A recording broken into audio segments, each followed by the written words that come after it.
29 मार्च रे शनि अमावास्या रे बा शनि चलन कहीपर सूर्यग्रहण दुर्लभ संयोग रोचे। यही समय भूल में केतक काम करने उचित नुहे नहले अशुभ परिणाम मिल पारे।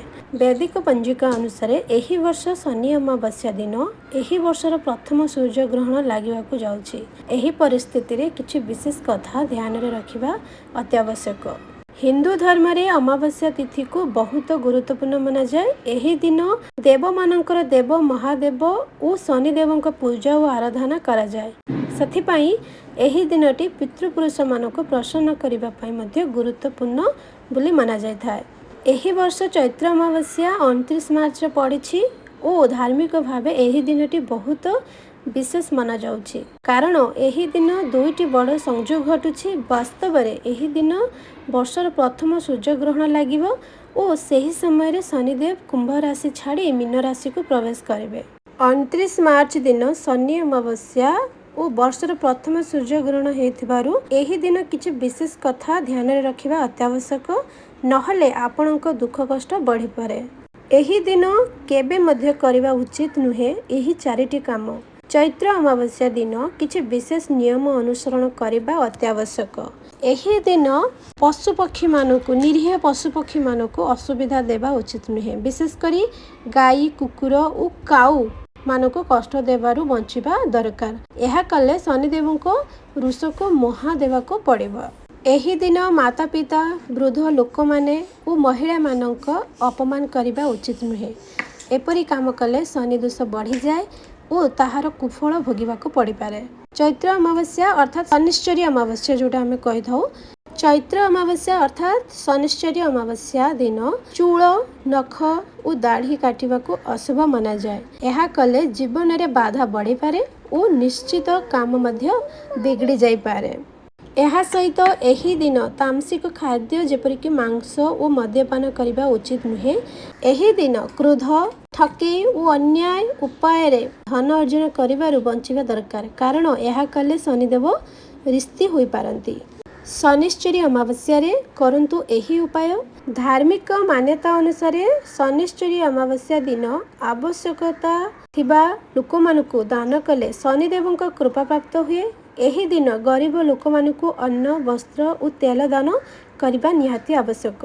शनिश्चरी अमावास्या रे पीपल गछर पूजा करबा और सरस गछर तेलर दीप जालिबा शुभ बोली माना जाए। एही दिन शनि मंदिर को जाई सेठारे तेल अर्पण करबा मध्य शुभ फलदायक बोली माना जायथाय।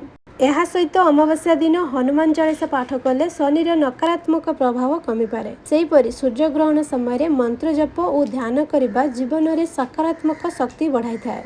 अमावास्या मार्च मासरे अमावास्या केबे तारीख मुहूर्त और पूजा प्रणाली जानतु। मार्च मासरे अमावास्या शनिवार 29 मार्च 2025 तारीख रे पड़िछि। एही दिन श्रीहरि विष्णु भगवान को नियमित पद्धति रे उपासना करा जिबा निहाती आवश्यक। एही अवसर रे स्नान दानर मुहूर्त यार गुरुत्व और पूजा प्रक्रिया विषय जानतु। मार्च मासरे अमावास्या शनिवार 29 मार्च रे पड़िछि। एही दिन भगवान विष्णु और भगवान शिव को पूजा करा जिबा उचित। चैत्र अमावास्या दिन गंगा स्नान करी तिल लड्डू और तेल दान करबा आवश्यक। मार्च मासरे आसुथिबा एही अमावास्या तिथि को चैत्र अमावास्या बोली कहा जाए। एही दिन एक शुभ जुगर संयोग घटुछि। चैत्र अमावास्या दिनटी पितृदोष और कालसर्प दोषरु मुक्ति पाइबा पई एक शुभ अवसर बोली माना जायथाय। अमावास्या मार्च मासरे केबे तारीख मुहूर्त जानतु। द्रुक पंजिका अनुसार चैत्र मासर कृष्ण पक्ष अमावास्या तिथि मार्च 28 रे संध्या 7:55 रु आरंभ हेबो एवं मार्च 29 रे संध्या 6:27 पर्यंत चली रहबो। एबे आसंतु जानिबा अमावास्या पूजा प्रणाली पूजा विधि। स्नान करिनेबे। स्नान इत्यादि करी घर व मंदिर को सफा करिनेबे। गणेश ठाकुर को प्रणाम करंतु। भगवान विष्णु को पंचामृत और गंगा जल सहित अभिषेक करंतु। एबे प्रभु को हळदी चंदन और हळदी फूल अर्पण करंतु। मंदिर रे घी दीप जालिबा निहाती आवश्यक। श्री विष्णु चालीसा पाठ करंतु। पूर्ण श्रद्धा सहित विष्णु भगवान का आरती करंतु। तुलसी जल सहित भोग अर्पण करंतु। शेष रे क्षमा प्रार्थना करंतु। आसंतु एबे जानिबा अमावास्यार महत्व कौन रही। चैत्र अमावास्या दिन लोक माने पवित्र नदी रे स्नान करी पितृमानंकु तर्पण और गरीब लोक मानकु दान करती। स्नान और दान पर जगतर पालक भगवान विष्णु को विधिवत पूजा करा जायथा। मान्यता अनुसार चैत्र अमावास्या स्नान और दान कले पुण्य मिले, सुख और समृद्धि सहित पूर्वज माने मुख्य प्राप्ति करती।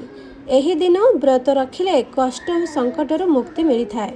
एबे आसंतु जानिबा चैत्र अमावास्या 2025 रे 29 बा 30 मार्च केबे हेउछि। चैत्र अमावास्या यार महत्व और पितृदोषर उपाय जानि नबा। चैत्र अमावास्या दिनटी धार्मिक भावे बहुत गुरुत्वपूर्ण बोली मना जाए। एही दिन पितृ मानकु तर्पण और उपासना करिवार विशेष महत्व अछि। कहा जाए जे जेउ लोक मानकु निज पितृ मानकर मृत्यु तिथि जणा नाही, सेमाने एही दिन तांको पई पिंडदान करिवा उचित। एहा द्वारा पूर्वज माने मुख्य प्राप्त करती और समस्त पापर मुक्ति पाती। अमावास्या तिथि सनातन धर्म में बहुत गुरुत्वपूर्ण बोली माना जाए। अमावास्या प्रति मास आसे। अमावास्या दिन पूजा और व्रत कले पापनाश होता है। प्रति वर्ष चैत्र मासरे मना जाउथबा अमावास्या तिथि को हिंदू धर्म में बहुत विशेष महत्व दिया जाता है। एही तिथि पितृमानंकु समर्पित और तांकर आत्मार शांति पाई तर्पण और श्राद्ध करा जायथा। एही दिन अर्थात चैत्र अमावास्या 2025 कौन से शुभ कार्य करने उचित नुहे, कारण ताहा कले बाधा विघ्न आसीपारे। एबे जेतेबेले एही पर्व आसीबाकू जाउछि ताहार तिथि को नहीं बहुत द्वंद्व देखा जाउछि। सेथिपाई एही लेखारे यार सठिक तारीख और संपूर्ण अपडेट जानिबाकू मिलिबो। हिंदू पंजिका अनुसार चैत्र अमावास्या तिथि 28 मार्च राति 7:55 आरंभ हेबो और ताहार शेष 29 मार्च संध्या 4:27 एही वर्ष चैत्र अमावास्या 29 मार्च दिन मनाजिब। चैत्र अमावास्यार धार्मिक महत्व रही। सनातन धर्म रे चैत्र अमावास्यार बड़ महत्व अछि। एही दिन पितृ मानक पूजा करा जिबा नियम अछि। मान्यता अनुसार एही अवसर रे तांकु तर्पण देले समाने मुख्य प्राप्ति करती। सेथिपाई एही तिथि रे निश्चित भावे पूर्वज मानकु तर्पण और पिंड दान करिबा उचित। एही दिन पवित्र नदी रे स्नान करिबा और दान पुण्य करबाकू भी शुभ और फलदायक बोली मना जायଥାଏ। चैत्र अमावास्या दिन एही कथा गुड़ी को ध्यान रे रखंतु, जेमिति कि पवित्र नदी रे स्नान करंतु, संभव हेउची तो अधिक रे अधिक दान पुण्य करंतु। आपण मानकर जति कि सामर्थ्य अछि सेही अनुसार दान धर्म करि परिबे। ब्राह्मण मान को भोजन करंतु। पूजा सरला परे ब्राह्मण मान को निश्चित भाव रे भोजन करंतु एवं सेमानकु शांति करंतु। गरीब और आवश्यकता बोध लोक मानकु दान करंतु। जो माने गरीब लोक खाइबा को पाउनंती और सेमानकर अत्यावश्यक जिनिस जेमिति कि कपड़ा हेथाउ, खाद्य हेथाउ, जहाँ भी पैसा आकार आपण माने जहाँ भी दवा पे चाहछनी ता आपण माने दान कर पारे। नकारात्मक चिंताधारा रु दूरे रहंतु। मन रे कोनोसी नकारात्मक चिंताधारा आणतुनी। काहाकू मारिबा पिटिबा ए सब चिंताधारा मन को आणतुनी। काहार क्षति करबा ए सब चिंताधारा भी मन को आणतुनी। से दिन कौनसी प्रकार झगड़ा बा विवाद रु बंची रुहंतु। से दिन कौनसी झगड़ा करिवे नहीं। स्थिर भाव में माइंड को रखिवे। तामसिक खाद्य मांस मद्य भूल मध्य खाइबे नहीं। से दिन प्याज रसुण माछ मांस मद्यपान करिवे नहीं कि कौनसी भूल से दिन करिवे नहीं। एही दिन कौनसी शुभ कार्य आरंभ करबा उचित नुहे। मतलब ए दिन अशुभ बोली माना जायथा। एही दिन कौनसी शुभ कार्य करिवे नहीं।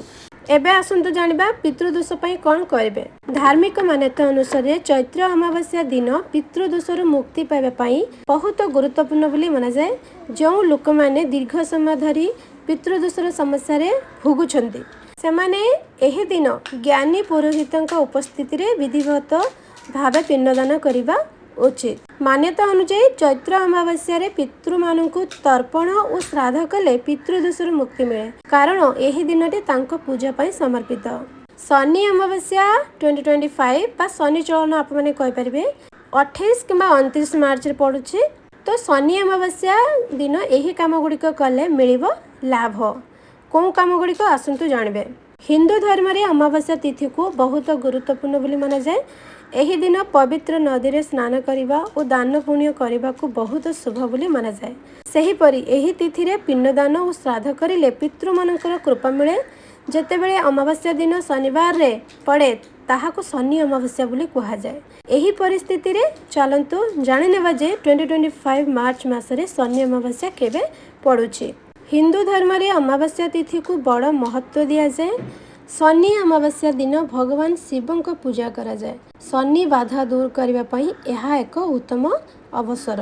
अमावास्या तिथि को हिंदू धर्म रे बहुत गुरुत्वपूर्ण बोली माना जाए। यही दिन पितृ मान को प्रसन्न करने पई श्राद्ध और तर्पण करा जाए। शनि अमावास्या दिन महादेव और शनिदेव को पूजा करने विशेष फलदायक बोली विश्वास करा जाए। यह द्वारा जन माने अर्थात जनसाधारण शनि बाधार मुक्ति पाई पारंती।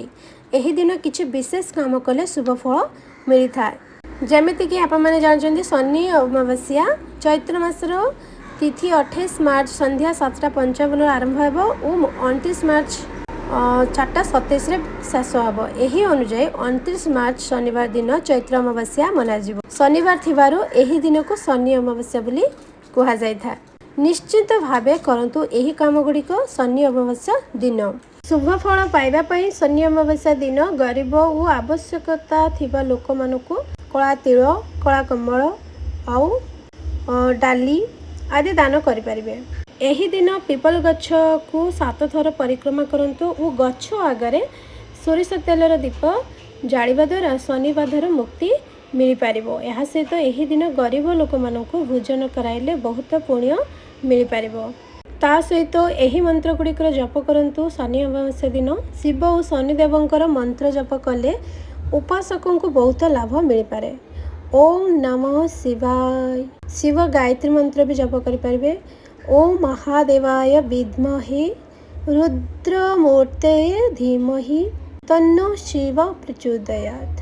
महामृत्युंजय मंत्र ओम त्र्यंबकं यजामहे सुगंधि पुष्टिवर्धनम् उर्वारुकमिव बन्धनं मृत्युमुक्षेमामृतात्। ओम काकध्वजाय विद्महे खड्गहस्ताय धीमहि तन्नो मद प्रचोदयात्। ओम प्रां प्रीं प्रों शनैश्चराय नमः। ओम सं नो देवी वरिष्ठय आपो भवन्तु पीतो सौरभि श्रवन्तु नमः। यही उपाय गुड़िक शनि अमावास्या दिन कले शुभ फल और शनि दोषरु मुक्ति मिल पार। आशा करुछि दर्शक बंधु आपण मैंने जदि मो चैनल रे नुआ अच्छी नुआ वीडियो को देखुंत तेज सर्वप्रथम वीडियो को लाइक करदे, चैनल टी को सब्सक्राइब करदे, पाखे थिबा बेल आइकन को प्रेस करदे जहाँफल आपण मानक नुआ नुआ वीडियो नोटिफिकेशन मिल जाव। एमती वीडियो गुड़िक देखापी हेले बेल आइकन को प्रेस निहाती करने को पड़ो। तेज दर्शक बंधु आज ये पुणी देखा नुआ वीडियो सहित। नमस्कार, जय जगन्नाथ।